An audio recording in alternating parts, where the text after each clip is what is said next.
श्रोताओं, काव्य मंजरी 5/8 पर आपका हार्दिक अभिनंदन है।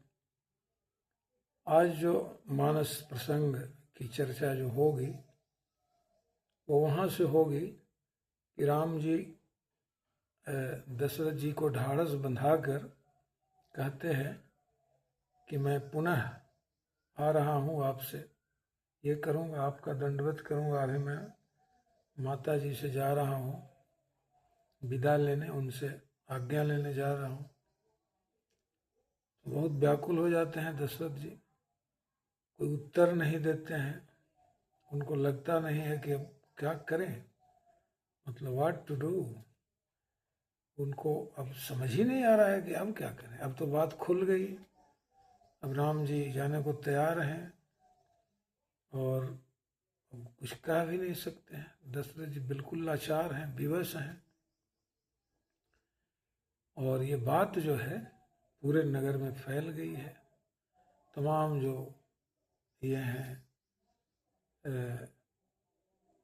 जो नर नारी हैं, जो पुरुष स्त्री, जो पूरे नगर के, अयोध्या नगर के हैं, सब ये हैं, व्याकुल हैं, विकल हैं।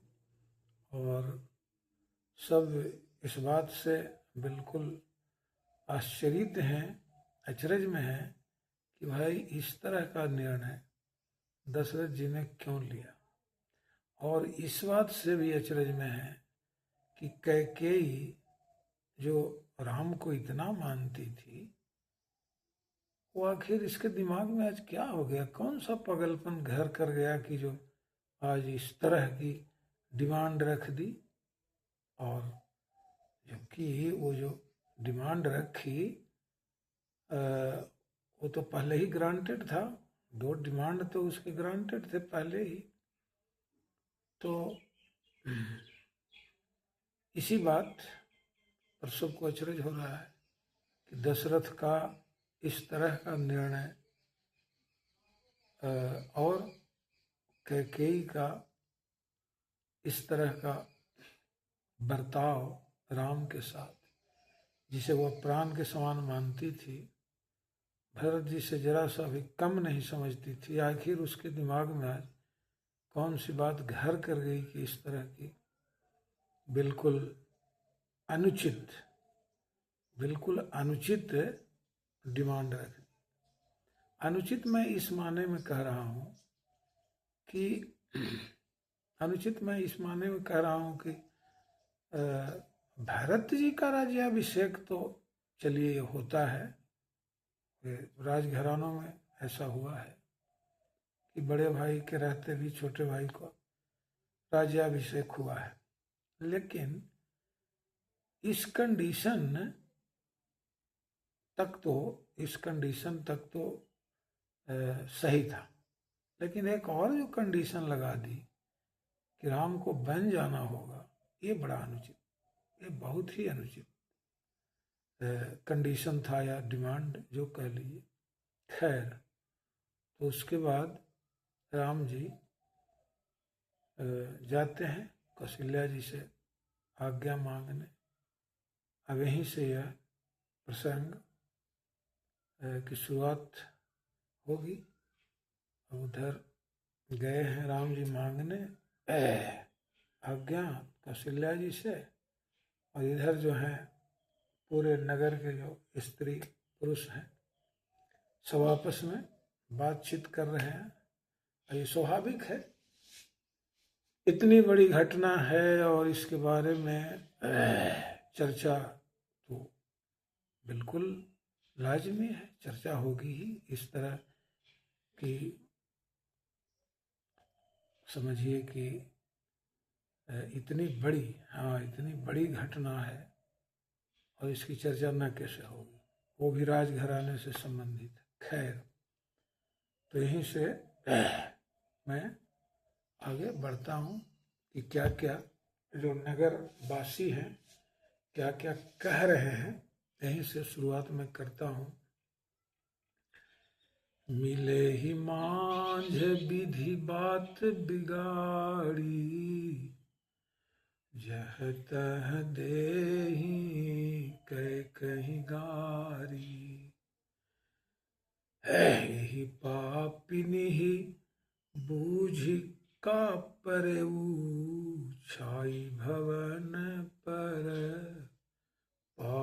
पावक धरऊ। कह रही हैं, ये जो स्त्रियां हैं वो सब कह रही हैं कि ये जो विकेड माइंडेड जो कैकेयी है, इसके दिमाग में आखिर यही पापिन ही बुझी का परे। इसके दिमाग में कौन सी बात आ गई, कौन सी समझ आ गई कि छाई भवन पर पावक धरे। मतलब कि everything was ready and in the midst of readiness, सब कुछ तैयार है, तैयारियां चल रही हैं। In the midst of preparations, वो राज तिलक की, राम के राज तिलक की तो तैयारियां चल रही थी। तो in the midst of preparations for the coronation of Rama, ये इसके बीच में मिले ही मांझ विधि बात बिगाड़ी।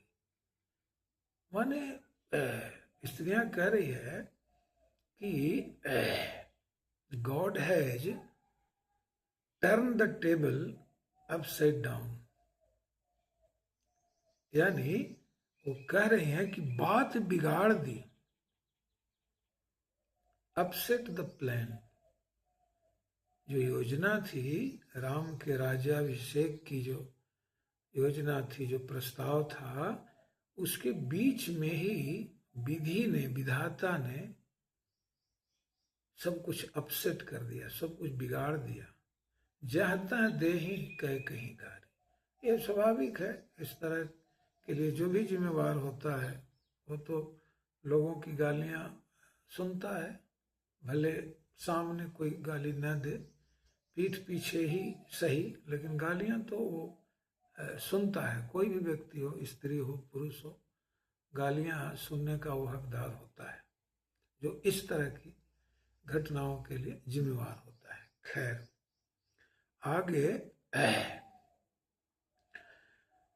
आगे वो नगरवासी कहते हैं कि निजकर नयन काढ़ी चह देखा। अभी समझिए, कहते हैं कि निजकर नयन काढ़ी चह दिखा, और डारी, देखिए कहती हैं डारी सुधा विष चाहत चीखा, यानी जो खुद अपने आंखों से आंख निकाल दे और वो देखना चाहे, उसी तरह का काम कैकेयी ने किया है।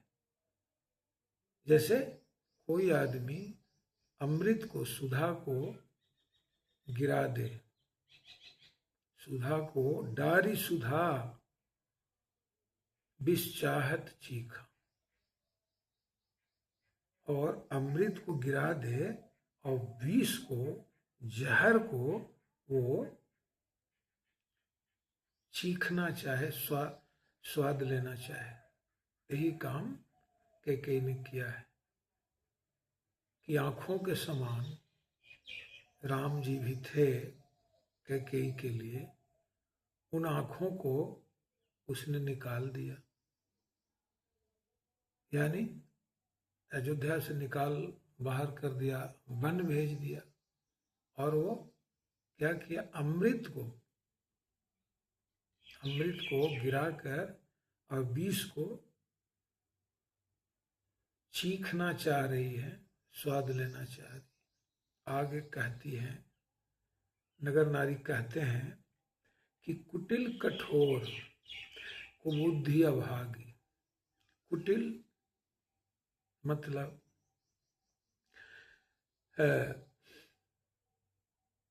क्रुक्ड, यानी जो कुटिल है, जो उसकी कुटिलाई है, कुटिलता है, जो उसका नेचर क्रुक्ड है, कुटिल स्वभाव है, तो कुटिल कुबुद्धि, और उस कठोर, कुटिल कठोर कुबुद्धि अभागी। कठोर क्या है, हृदय उसका जो हार्ड हार्टेड है, जो हार्ड हार्टेडनेस उसने दिखाया, और कुबुद्धि, इविल माइंडेडनेस। इविल माइंडेडनेस है, उसका दिमाग जो है वो बिल्कुल कुबुद्धि वाला दिमाग है, जरा सा भी विवेक नहीं है, जरा सा भी विजडम नहीं है, डिस्क्रिमिनेशन नहीं है। तो जिसमें जरा सा भी डिस्क्रेशन नहीं है, वो क्या करती है कि भई रघुवंश बेनुबन आगी। रघुवंश यानी समझ लीजिए, तुलसीदास कहते हैं कि भई रघुवंश बेनुबन आगी, यानी ये जो ये रघु जो रघु डायनेस्टी है, जो रघु का जो वंश है, तो ये रघु डायनेस्टी, रघु के जो वंश है, राजवंश है, तो इसके लिए वो क्या बन गई, भई रघुवंश बेनुबन आगी। बेनु कहते हैं बांस को, तो बांस का जो जंगल होता है उसमें बहुत जल्दी आग लग जाती है। बांस के जंगलों में आग जल्दी लग जाती है। तो कहते हैं नगरवासी कि ये जो रघुवंश के यानी रघु का जो वंश है, उसकी तुलना उन्होंने बांस के वंश से किया है।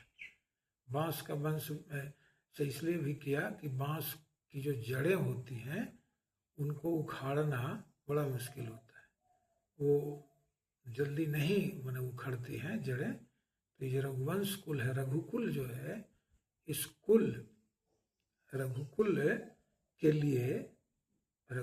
के लिए जैसे आग बांस के वन को जला देती है, उसी तरह ये रघुकुल के, रघुवंश के जो ये है, जो राजपाट है, उसके लिए ये आग के समान साबित हुई। She proved to be fire to the dynasty of solar race of Raghu, solar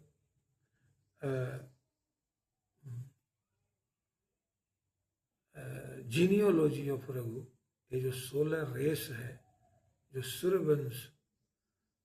Suryavansh, आप जानते हैं कि इक्ष्वाकु से इस वंश की स्थापना हुई थी। Ikshvaku was the first king to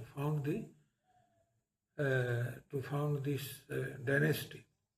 ये राजवंश का इक्ष्वाकु ने, सूर्यवंश का इक्ष्वाकु ने स्थापना की थी। उसके बहुत ही प्रतापी कई राजा हुए, राजा दिलीप, राजा रघु, कई राजा उसमें हुए। तो उन राजाओं का जो कुल है, उस कुल के लिए कैकेयी जो है वो आग साबित हो गई। आगे कहते हैं नगरवासी कि पालो बैठी पेड़ यही काटा। जिस पल्लो पर बैठी है, सिटिंग ऑन द ट्रिग, जिस डाल पर, ऐसी कहानी है कि कालिदास जिस डाल पर बैठे थे उसी डाल को काट रहे थे, इसीलिए विद्या ने उसका चयन किया कि इससे मूर्ख और कोई नहीं होगा। तो विद्या ने विवाह के लिए उसी को चुना, इसलिए कि पता उसको चला कि आदमी वो है जो जिस डाल पर बैठा था उसी को काट रहा था। तो उसी तरह का काम इसने किया है कि पल्लव बैठी पेड़ यही काटा। जिस टहनी पर, जिस डाल पर ये बैठी है, उसी को काट रही है। और सुखमहु शोक ठाट धरी ठाटा, यानी सुख, यानी कह लीजिए कि सुख के बीच में, in the middle of happiness, she has in the middle of happiness, in the midst of happiness, she has raised a structure of sorrow. ऐसे भी लोग कहता है आप छप्पर वगैरह छाने के, इसीलिए आगे तुलसीदास ने कहा है कि छाई भवन पर पावक धरे, जो भवन छा दिया गया है उस पर इसने आग धर दी, आग रख दिया। और उसने आगे कहते हैं कि सुखमहु शोक ठाट करी ठाटा, यानी ऐसे भी लोग कहता है, कोई छप्पर छान बनाते रहता है तो लोग कहता है कि अरे छपरिया छवा गलू हो, नहीं अभी तो ठटवे, हाँ अभी तो ठटवे ठाटी थी हो, यानी अभी तो उसका ठाटे बना रहे हैं। स्ट्रक्चर जो बांस बल्ले का, लकड़ी का जो स्ट्रक्चर होता है जिस पर छप्पर छाया जाता है, तो उसको ठाट कहते हैं। तो तुलसीदास कहते हैं कि सुखमहु शोक ठाट करी ठाटा, सुख के बीच में इसने एक दुख का स्ट्रक्चर खड़ा कर दिया, ठाट धरी ठाटा।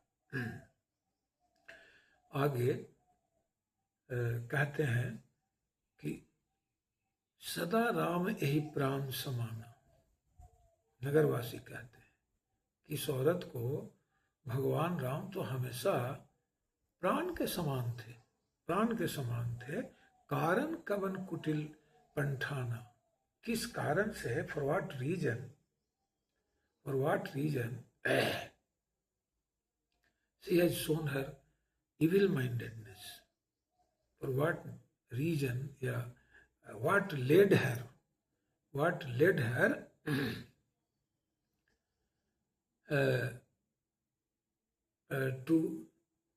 led her to such perversity, perversity कहते हैं दिमाग खराब हो जाना। कोई आदमी का दिमाग अगर खराब हो गया, दिमाग में कोई ये डिसऑर्डर आ गया तो उसको परवर्सिटी कहते हैं।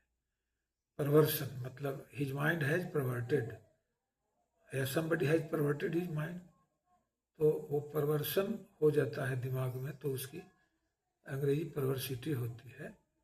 तो स्त्रियां, पुरुष कह रहे हैं कि what has led her to such perversity, इस तरह की जो कुटिलता है, जो इस तरह का जो ये कुटिलाई है, किस कारण से इसने मतलब ऐसा रवैया अपना लिया। कारण कवन कुटिल पंठाना। आगे कहते हैं तुलसीदास, ये तुलसीदास कह रहे हैं, सत्य कहें कब नारी सुभाव, सब विधि अगहु अगाध दुराव।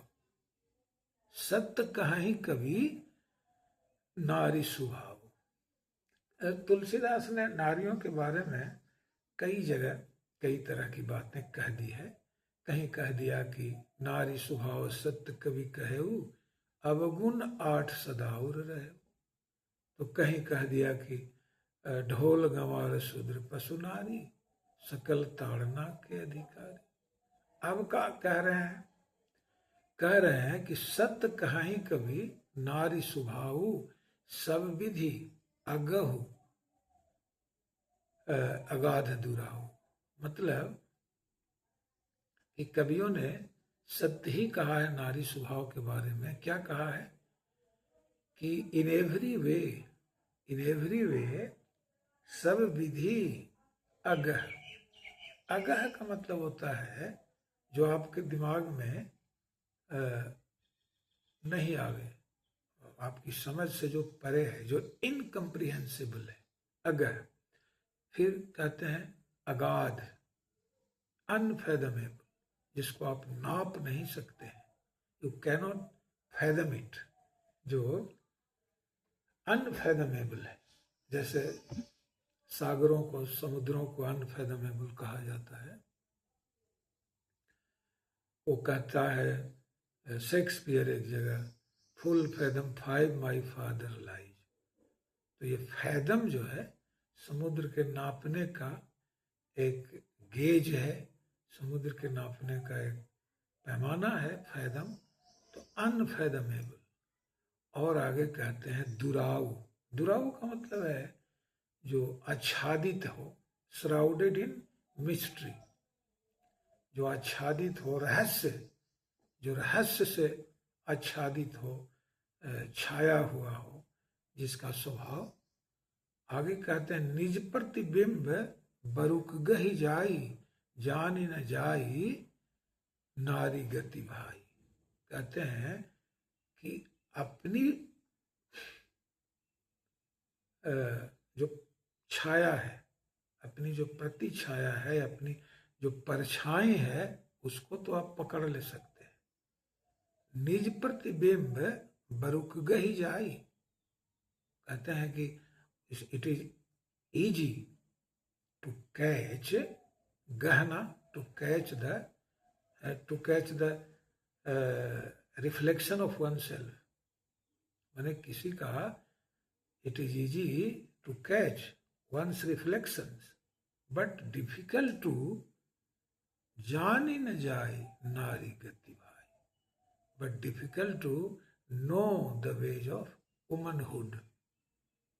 नारीत्व, जो नारियों की जो गति है, उनका जो वेज है, ये बड़ा डिफिकल्ट है जानना।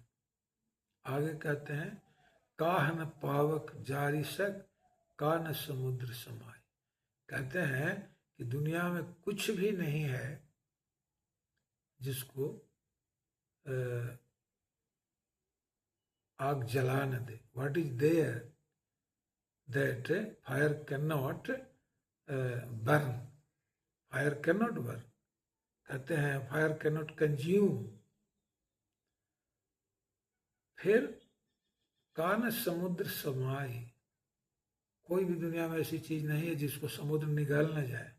आंधी तूफान आता है तो बड़े बड़े महल गिर जाते हैं, वो सब ये हो जाते हैं। समुद्र तूफान जब उठता है तो समुद्र में कान समुद्र समाई, what is there, what is there that कहते हैं कि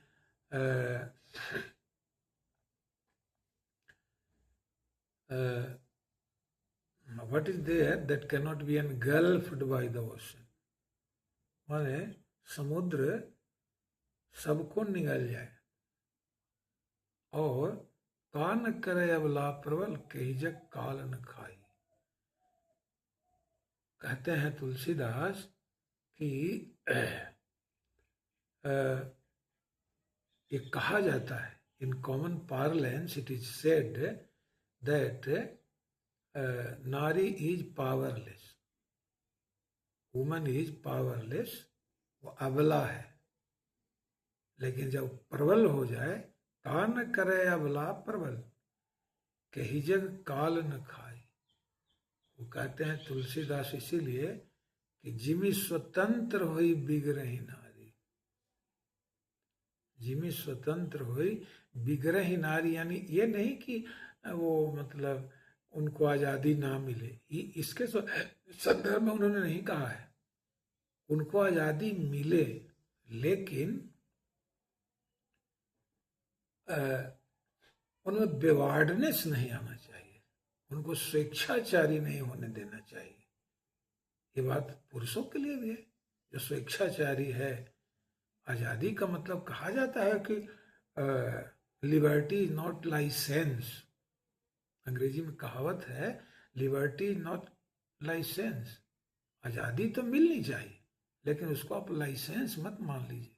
बेवार्डनेस जो है, स्वेच्छाचारिता जो है, वो जो एब्सोल्यूट जो डिजायर है, विशेष है, उस पर कंट्रोल होना चाहिए। तो कान समुद्र, कहते हैं कही जग काल न खाए। कहते हैं तुलसीदास कि what creature is there in this perishable world that death does not devour। यानी जो मृत्यु है उससे कुछ भी, कोई भी लिविंग बींग, पेड़ पौधा, मतलब दुनिया का कोई भी लिविंग बींग जो है वो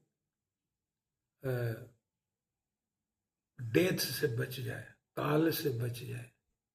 इन नश्वर संसार में कुछ भी नहीं है जो in this perishable world there is nothing that can survive for all time to come. Death is all powerful and it can catch the throat of everything, every living being. तो कहते हैं कान करे अबला प्रबल कही जग काल न खाए। कहते हैं कि अबला अगर प्रबल हो जाए यानी स्वेच्छाचारी हो जाए, पावरफुल हो जाए, तो वो उसको कंट्रोल करना बड़ा मुश्किल है। कान करे everything she can do if power, ऐसे पावरलेस उसको कहा जाता है, लेकिन if she becomes powerful she can do everything. आज यहीं समाप्त करते हैं तथा फिर अगले दिन यहीं से आगे कंटिन्यू करूँगा।